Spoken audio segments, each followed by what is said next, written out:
Hi நண்பர்களே, நம்ம இன்றைக்கி பேச போகிற படம் என்னன்னு பார்த்தீங்கன்னா, சல்லியர்கள் படத்தை பற்றி தான் பேச போகிறோம். ஸோ சல்லியர்கள்னு ஒரு படம் வந்திருக்கு. அது எத்தனை பேருக்கு தெரியும்னு தெரியல, எத்தனை பேர் பார்த்துருக்கீங்கன்னு தெரில.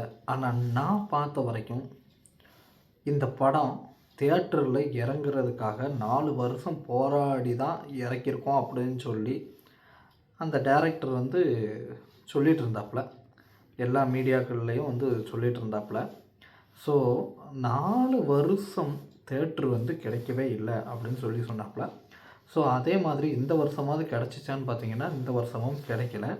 அவங்க தமிழ் பாரம்பரியத்தையும் தமிழர் பற்றிய பாரம்பரியத்தையும் எடுத்த படத்துக்கு சீட்டு கிடைக்கல அப்படின்னு சொல்லி ரொம்ப இஷ்யூ போயிட்டு இருந்துச்சு. சரி, ஓடிடியில் தான் இறக்கணும் அப்படின்னு சொல்லிட்டு படத்தை ஓடிடியில் இறக்கிட்டாப்புல. என்ன மாதிரி படம் அப்படின்னு சொல்லி பார்த்தீங்கன்னா, இலங்கையில் நடந்தது குறித்து ஒரு படமாக இருந்துச்சு.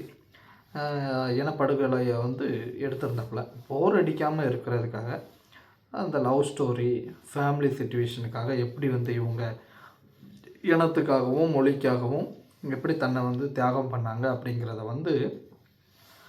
அதில் நடிச்சிருந்த கேரக்டர் எல்லாமே புது கேரக்டராக இருந்தாலும் அந்த அனுபவபூர்வமாக எப்படி அந்த களத்தில் உள்ளவங்க வேதனையோடு அதை அனுபவிச்சிருப்பாங்களோ அந்த ஒரு ஃபீலிங்ஸோடு நடிச்சிருந்தாங்க.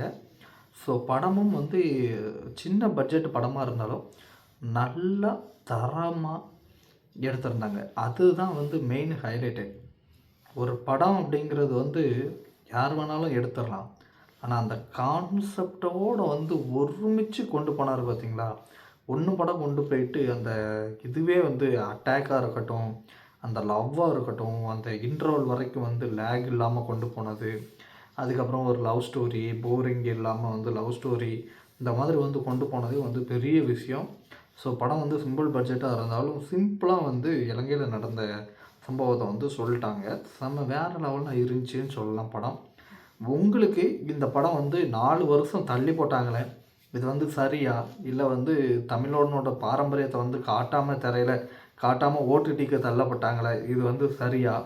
நீங்கள் பார்த்த வரைக்கும் படம் எப்படி இருந்துச்சு அப்படிங்கிறத கீழே கமெண்ட்டில் சொல்லுங்கள். ஸோ நான் பார்த்த வரைக்கும் படம் நல்லா இருந்துச்சு. இதுக்கு ரேட்டிங்குன்னு பார்த்தீங்கன்னா 10க்கு கண்டிப்பாக 7 கொடுத்துடலாம். ஸோ உங்களுக்கு படம் எப்படி இருந்துச்சு அப்படிங்கிறத நீங்கள் கன்ஃபார்மாக சொல்லுங்கள். ஸோ படம் எப்படி இருந்துச்சு அப்படிங்கிறத கீழே கமெண்ட்டில் மறக்காமல் சொல்லிடுங்க. ஸோ நன்றி, வணக்கம்.